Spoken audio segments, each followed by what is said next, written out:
여러분 안녕하십니까? 이 시간에는 마태복음 25장 말씀 중심으로 드리겠습니다.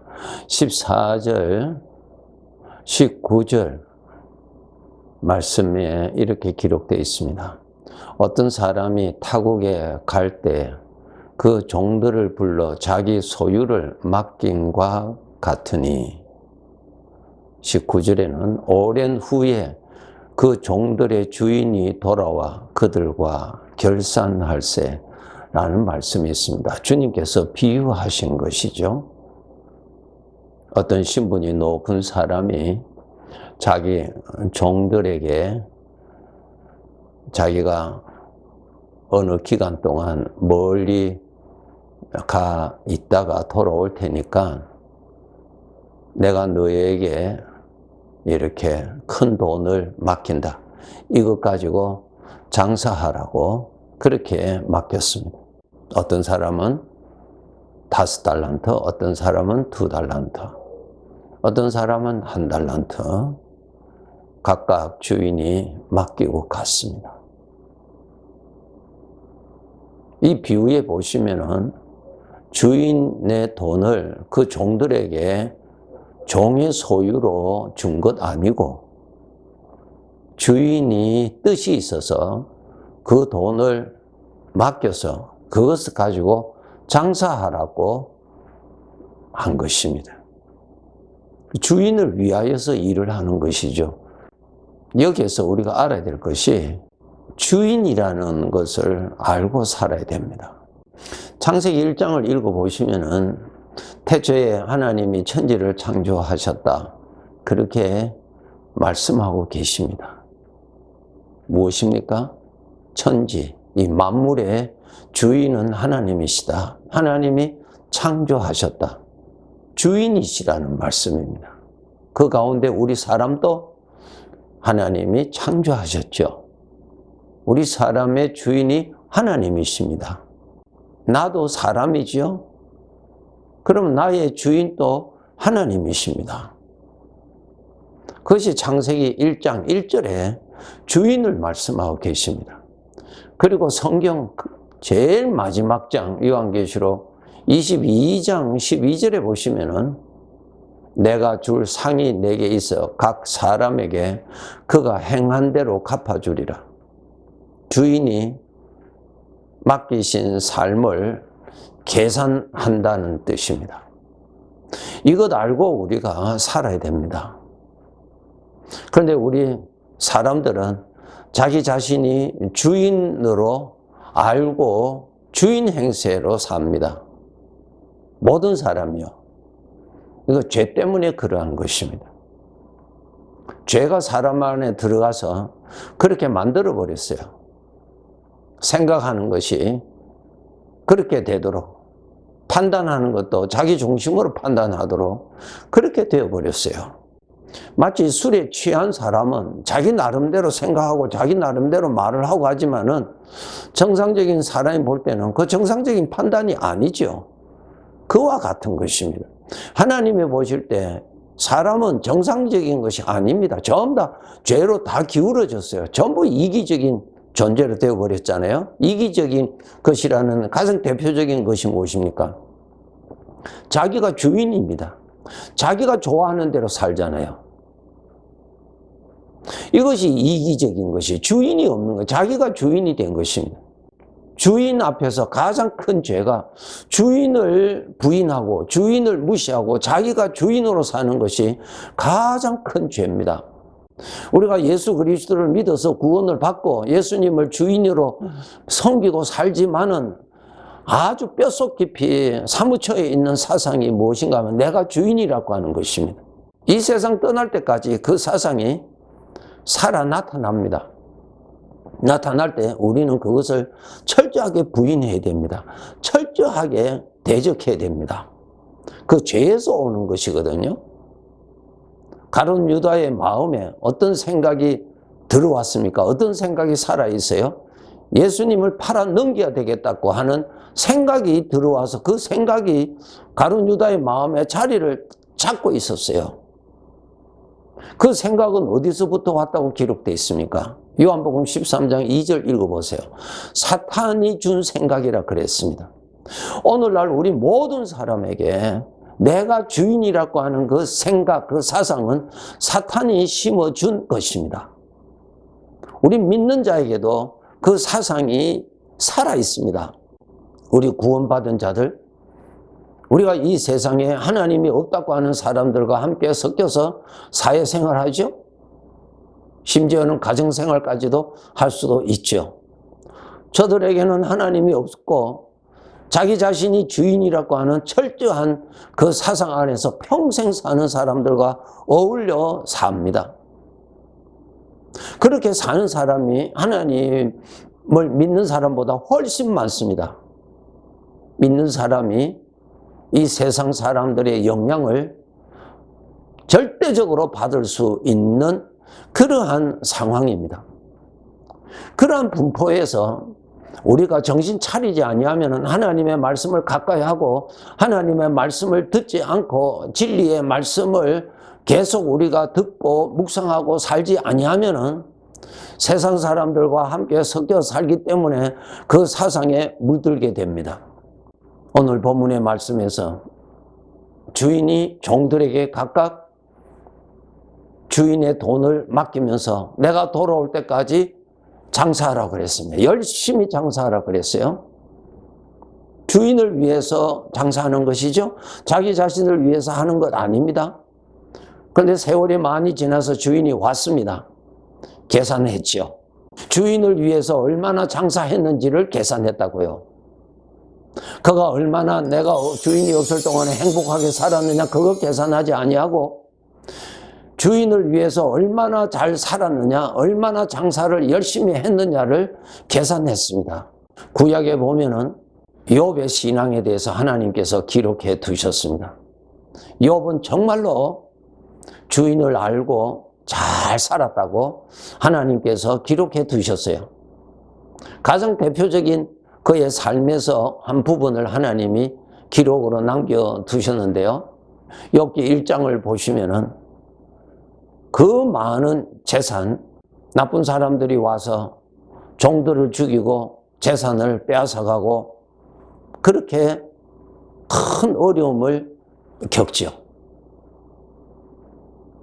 그리고 그 다음에는 더 어려운 일을 겪는데 사랑하는 자기의 아들, 딸, 10남매를 잃는 부모로서 아주 고통스러운 일을 당합니다. 그런 일을 당하였을 때 욥이 하나님 앞에 무엇을 보여드렸느냐 그것 중요합니다. 21절에 보시면은 내가 모태에서 알몸으로 나와 싸운 적 또한 알몸이 그리로 돌아가올지라. 그 다음 보세요. 주시니도 여호와시요 거두시니도 여호와시오니. 주인을 알고 살았어요. 그 많은 재산 주인이 맡긴 것이죠. 그리고 주인이 거두어 가신 것입니다. 사랑하는 자녀 하나님이 맡기셨죠. 하나님이 거두어 가신 것입니다. 이 믿음 우리가 가지고 있어야 됩니다. 그런데 우리는 내 것이라고 하잖아요. 내 것이라고. 우리가 이 죄의 사상으로 인해서 내 것이라고 하는 것을 가장 좋아하지만은 사실은 내 것은 사실은 하나도 없습니다. 나라고 하는 나 자신도 내 것이 아닙니다. 내 주인이 언제 나를 거두어 가실지 우리 모르죠? 왜 몰라요? 내가 주인이 아니니까 모르죠. 내 것이 하나도 없다니까요. 그저 맡긴 것입니다. 5달란트 맡기고 2달란트 맡기고 1달란트 맡기고 맡긴 것의 상황은 각각 다르지만 모두 다 주인의 것입니다. 그것이. 여러분 우리 오늘 하루 살아가는데 이것이 전부 다 주인의 것이죠. 시간. 여러분 돈 주고 시간 샀습니까? 하늘에 있는 저 태양 사람의 것입니까? 저 바다 사람의 것입니까? 바다 속에 있는 고기 떼들 사람의 것입니까? 공중의 새 사람의 것입니까? 우리 인간이 살고 있는 이 땅 사람의 것입니까? 하나님의 것이죠? 하나님이 다 만드셨잖아요. 그러면 그 땅에서 나오는 모든 것, 나무, 우리가 먹는 채소, 누구 것입니까? 하나님의 것이죠. 하나님이 자라게 하시잖아요. 인간은 돌보고 사람이 먹을 수 있도록 수고하는 것이죠. 그것을 생산하고 그것을 있게 하고 자라게 하는 것은 사람이 하는 것이 아니죠. 주인이 다 하시는 것입니다. 내 것은 하나도 없어요. 오늘이라도 주인이 나를 부르시면은 이 세상의 것이 내 것이라고 하는 것 있습니까? 내 것이라면 내가 끝까지 주장할 수 있는데 주인이 나를 부르신다면 주장할 거 있습니까? 하나도 없어요. 전부 주인의 것 가지고 사는데 죄가 그러한 사상을 들어가서 그 사상의 포로가 되어서 사는 것입니다. 그래서 죽을 때까지 자기가 주인으로 삽니다. 그것이 가장 큰 죄입니다. 주인 앞에서요.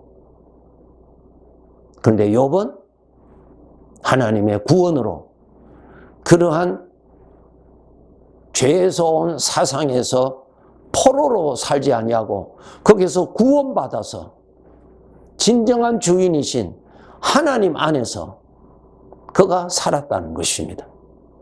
우리들도 하나님의 은혜를 받아서 예수 그리스도를 통하여서 그러한 죄의 사상에서 구원받았어요. 애굽에서 종노릇 하였던 이스라엘 백성들이 하나님의 은혜로 구원받았어요. 나왔어요. 그런데 저들이 광야에서 어려운 일이 있으면 애굽을 그리워했어요. 애굽으로 돌아가서 살자고 그랬어요. 우리 하나님의 자녀들 죄 가운데서 살지 아니하도록 발부둥 쳐야 됩니다. 여러분 인생이 무엇인 줄 아세요? 내가 주인이 아니니까 주인을 위해서 사는 것이 내 삶입니다. 여러분 오늘 본문의 그 종이 열심히 사는 것이 무엇입니까? 주인이 맡긴 그 일에 열심히 장사하는 것이 그 종이 잘 사는 것입니다. 그런데 안타까운 것은 그 한 달란트 받은 종은 주인을 위해서 살지 아니하고 자기를 위해서 살았어요. 노동하지 않았어요. 노동하는 것이 힘드니까요. 그래서 자기는 편안하게 살았어요. 자기 중심으로 살았어요.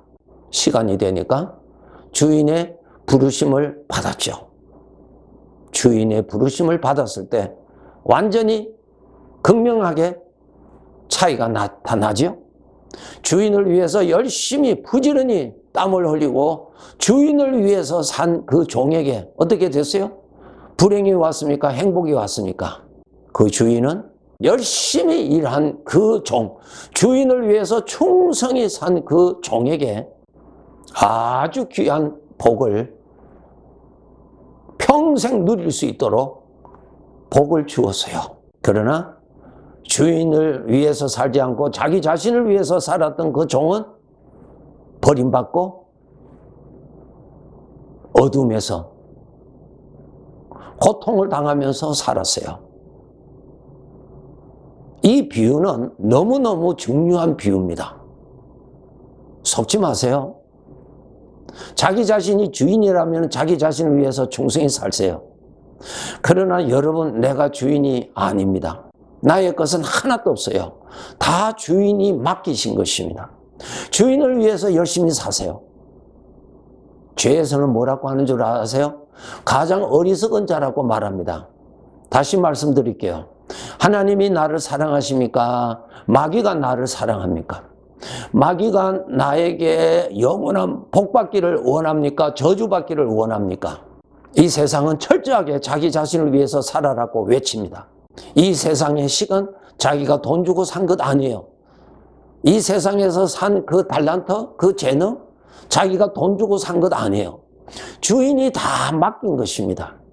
그것 가지고 주인을 위해서 충성히 살아라고 맡겼는데 자신을 위해서 살았어요. 이것이 무엇입니까? 주인을 무시하고 살았습니다. 주인을 부인하고 살았어요. 주인을 위해서 열심히 사는 것이 나의 영혼을 위한 유일한 복된 길이라는 것을 여러분 아셔야 됩니다. 주인을 기쁘시게 하는 것이 나의 영광입니다. 나의 복입니다. 그것 아시고 사셔야 됩니다. 고린도후서 5장 9절 10절에 보시면은 우리는 몸으로 있든지 떠나든지 주를, 나의 주인을 기쁘시게 하는 자 되기를 힘쓴다. 맞아요. 주인을 기쁘시게 해야 돼요. 주인. 종은 주인을 기쁘시게 하고 주인의 일에 충성하는 것이 곧 종을 위한 것입니다. 자기에게 영광이요, 자기에게 부요, 자기에게 복입니다, 여러분.